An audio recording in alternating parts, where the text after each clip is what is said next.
Oftentimes, the space that we play in is music, but there are two primary forms of consumption of music. There's a lean forward and there's a lean back environment. Historically, that's been served by two different mediums. One, which would be radio, which has existed for the last 100+ years. The other, on mass scale, is that of on-demand music. So on-demand music, kind of first advent, was with the player piano.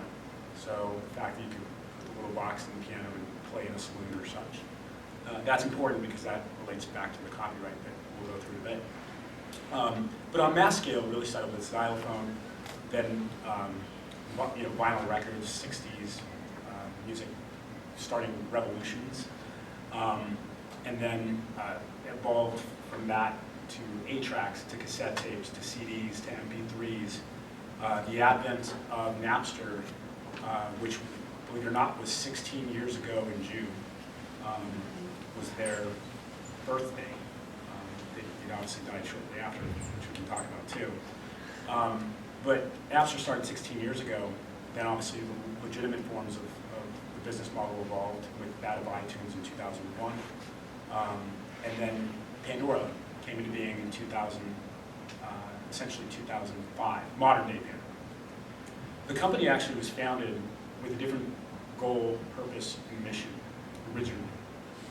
Originally, Tim, a graduate of Stanford Music School, went down to LA and basically wanted to work in movie production. As part of that process, he would help to find music scores that would go along with the soundtracks, basically, of movies that would come out. Oftentimes, to license that music would be prohibitively expensive. If you wanted a Rolling Stones song, you'd have to pay a lot of money to get that in your movie.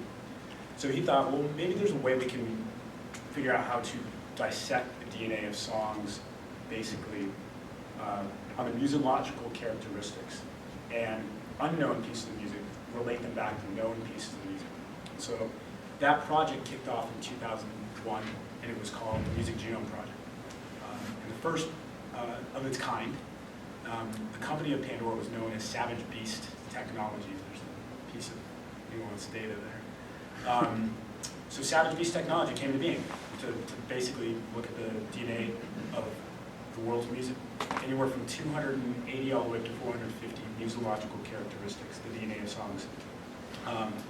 Now, being the Stanford frame of mind, he wanted to say, how do I productize this? How can I create a business around it? So originally it was the kiosks. I don't remember if anyone remembers going into a Walmart or a Best Buy where you kind of scan the barcode and it would give you kind of the price of the music, the name, but also related pieces of music that you might consider if you're going to buy that. And that was what the original business model was premised on. Now, obviously, the world of music and technology continued to evolve, and the landscape continued to change. Zoom came and went, and then ultimately Apple, with the iPod, predominantly owned the new category of on-demand music. That category was 20%. You think of consumption that's done in a lean forward environment, it's 20% of consumption.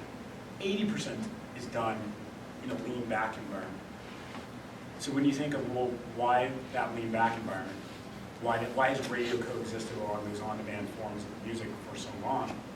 And why is it the dominant market share of consumption? It's because of 4 key characteristics of radio. And I think they'll resonate with you when I list them. First and foremost, it's free, ad-supported to the consumer. Second, 0 work. Those first two, nothing, I had an investor tell me, nothing beats easy and free. Which is, you got that in any business model, you're great. The third is ubiquity. You can get radio in 2 seconds by hitting a car on-off button. Also, that medium, just with the investment in infrastructure for broadcast radio waves, has been significant and one that is very, very difficult to disrupt. Nothing has replicated the ubiquity of radio waves until modern day internet. And proper that we're here at Google, even the efforts with which they're going through to Wi-Fi enable entire cities to some degree, brings the reality of ubiquity even more so with Google Fiber. And so only today are radio waves really mirroring the ubiquity of radio waves. And that's why perhaps this is one of the last mediums to really feel the disruptive power of the internet, is because of that ubiquity. And then the fourth characteristic, this will definitely resonate, is discovery.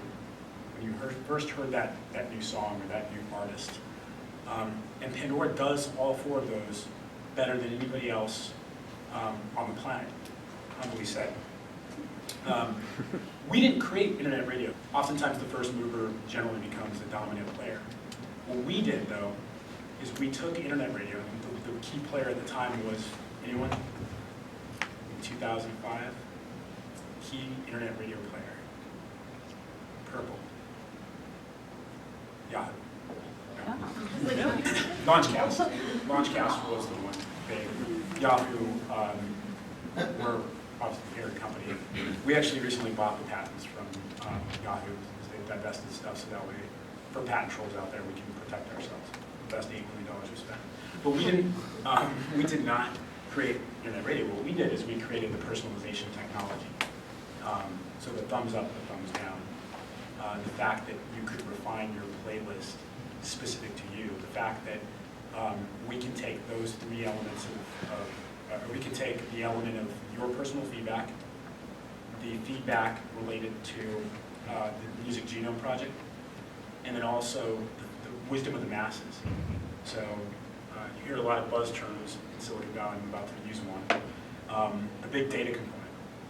So we now have more than 55 billion elements of feedback within the Pandora algorithms. So it's like, how do we give you the best playlist that's evolving too over time? Music tastes evolve depending on social constructs, social events, and Pandora can evolve faster than anybody else because of the original network effect. So it took us nearly 8 years to reach our first 10 billion thumbs. Within 9 months, we already had doubled that.